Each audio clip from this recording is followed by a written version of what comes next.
This is NRL.com. I'm Dominique at Top Story. There has been an increasing concern from sporting authorities about the use of illicit drugs in sport, particularly in the National Rugby League. The NRL currently uses a 3 strikes approach towards illicit drugs, where the first penalty will be suspended fine with their identity protected, the second penalty will be a 12-match suspension, and the third penalty will be a severe disciplinary action from the NRL. However, there have been many debates that this approach is not effective and beneficial for the players and for the game of rugby league. A Yahoo 7 report claims that in 2017, up to 160 players within the game recorded a positive test for illicit substances. From a professional side of things, this is totally unacceptable.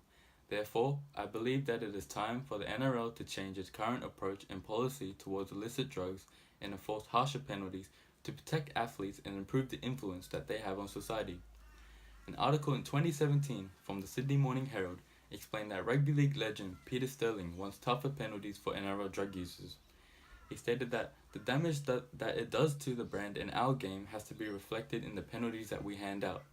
Sterling admits that the message is clearly not getting through to the NRL players and says that those in charge must get tougher until they do.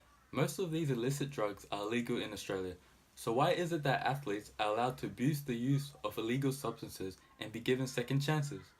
An article from ABC News explains that Paul Gallen wanted the NRL to remove the 3 strikes policy and adopt a zero tolerance approach, where players would get an automatic 2-year ban if they were caught.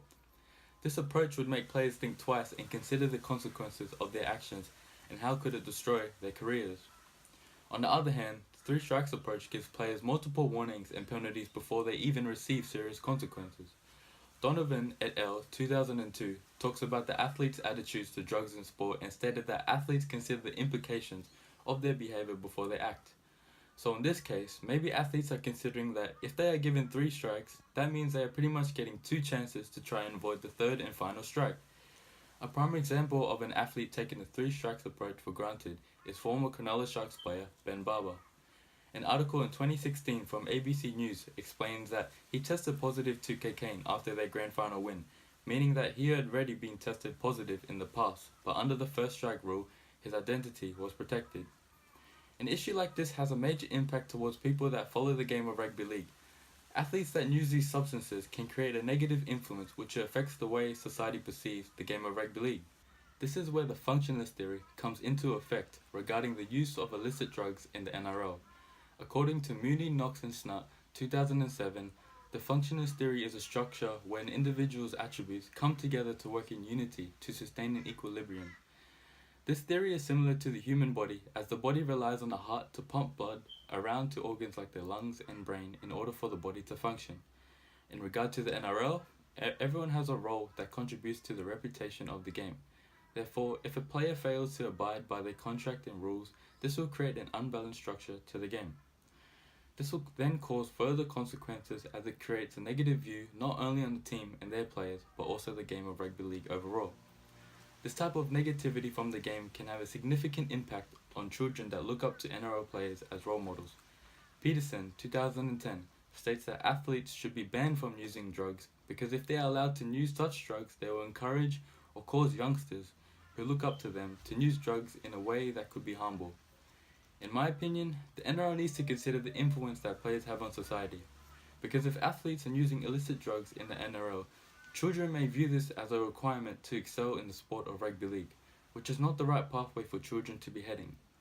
If children aren't well educated about the effects of drugs in general, they could potentially find themselves suffering in the long run, mentally, physically, and socially. As you can see, all these issues are ripple effects of the major issue, which is illegal drugs used in the NRL. Everyone's role in the NRL contributes to how society views and understands the game. In this case, athletes using illicit drugs have no positive impact whatsoever. Therefore, I believe in order for the game of rugby league to move forward, the NRL must enforce harsher penalties once athletes are caught or adopt a new drug policy such as a zero tolerance policy. This will eliminate the negative side of rugby league and will benefit the athlete's reputation and career, improve the impact towards children, and will also definitely improve the overall function of the game. The NRL must put a line through the sand now and do what's right for the future of rugby league. NRL.com, Dominique. Thank you and good night.